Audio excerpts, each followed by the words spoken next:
Garo Paylan is the recipient of ANCA's 2017 Freedom Award.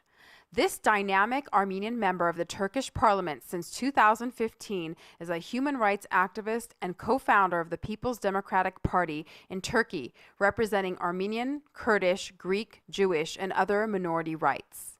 He is a man driven by higher purpose, honor, strength, courage, compassion, and self-sacrifice, qualities that can only describe a modern-day hero. In 2016, at the 101st anniversary of the Armenian Genocide of 1915, Garo Paylan stood bravely before the Turkish parliament in the very heart of the Ottoman Empire and declared the names of each member of the Armenian intelligentsia and leadership who were deported and massacred at the outset of the Armenian Genocide. In his epic parliamentary speech, Mr. Paylan fearlessly condemned the actions by Ottoman Turkey and urged Turkey to come to terms with its past. He has vowed to continue to fight against genocide denial and for minority rights, and warns that Turkey is fertile ground for ongoing human rights abuses, as it has never been held accountable for its sordid past and unpunished crimes repeat themselves.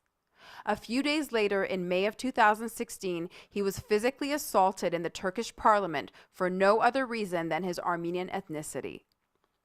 As a consequence to Paylan's speech, the terms Armenian genocide were abolished in the Turkish parliament, and in January 2017, Mr. Paylan was suspended from the parliament for referring to the Armenian genocide once again. Currently, he fights an epic David versus Goliath battle for democratic values against the increasingly nationalistic Islamist Turkish regime, with a fascist coalition gaining power under President Erdogan.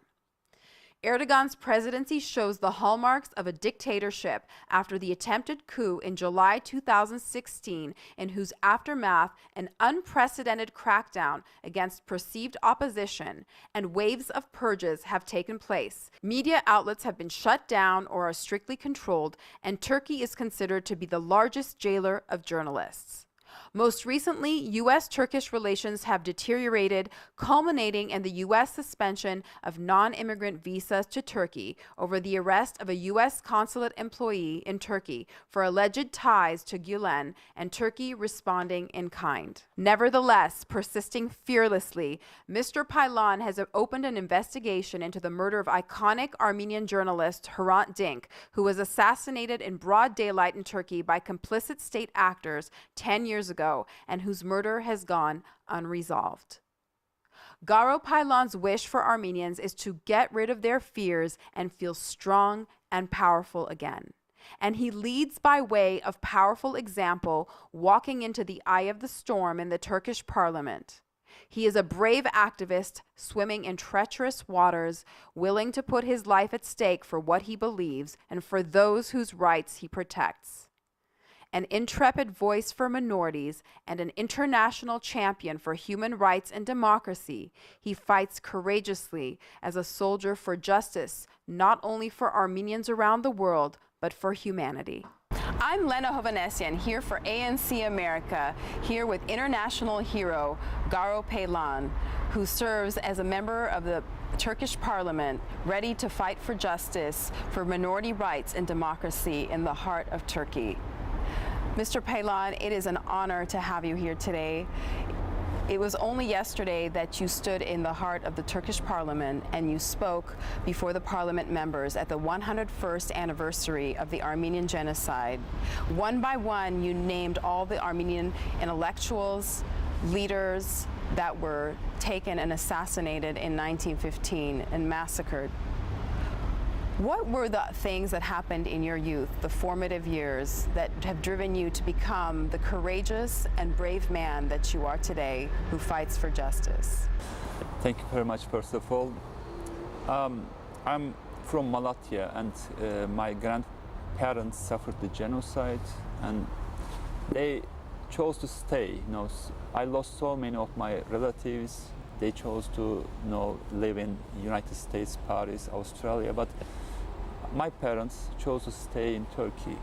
And to be a minority and to stay in Turkey where that crime, where we couldn't justice for our crime, genocide, is not so easy. And for about 80 years, we had to stay silent. But I was born in a house where my grandmother was there, and I was always asking her, Grandma, why don't you have brothers and sisters? And she was silent. She didn't want to tell about it, because I think if she would tell about those things, she thought I would be mad and I would do something wrong. It was understandable. But afterwards, I just learned what happened, and I was mad, of course. I became more Armenian somehow. Then I get to know some friends, the Kurds and the Turks, who are Democrats, and with them we were struggling against human rights violations. Not only against the Armenians, of course, we were silent, but because we were struggling against human rights violations. I learned so much from them, and they learned so much from me. They didn't know what happened in 1915. I was trying to explain them, and the Kurds were suffering, let's say. I was struggling with them about the Kurdish rights. We learned from each other, and that is how I became a human rights activist, then a politician, of course. We care about each other with so many friends. You said in your question the Turks did those crimes. I never tell them, no, identities don't do the crimes. The politicians or terrible ideas, the terrible thoughts, the evil does the crimes. But they use the identities, they use the nationalism to do those kind of crimes. And I am struggling with so many Turks and Kurds who are Democrats, and Turkey is not Tayyip Erdogan. In Turkey there are millions of Democrats who I am struggling with. What is the best way for you to keep your line of communication open with your followers and your supporters when the media is being shut down by your opposition? Until 2015, we had full media coverage, and we had a chance to tell to the Turkish people about our views, ideals, and we had really 13% of the votes, and we had 80 MPs in the parliament, and people were happy to hear from us.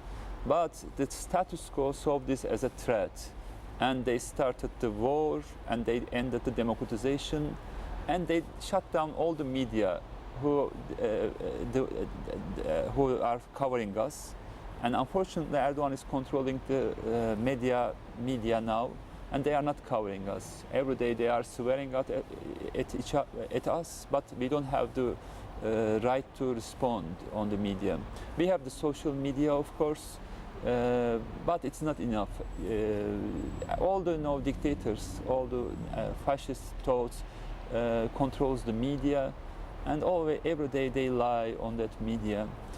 That is why really we need support. Let's say our institutions are not functioning. Of course, there has to be somebody who is ruling the country, but there is no checks and balances system. As a parliamentarian, I can say the parliament is not functioning, the judiciary is not functioning, the media is not functioning. If those three institutions does not function, it's a dictatorship, of course. But still we are struggling, my party and other oppositions. So we need support coming from the world. Let's say it is also good for, the world has to think, or United States has to think.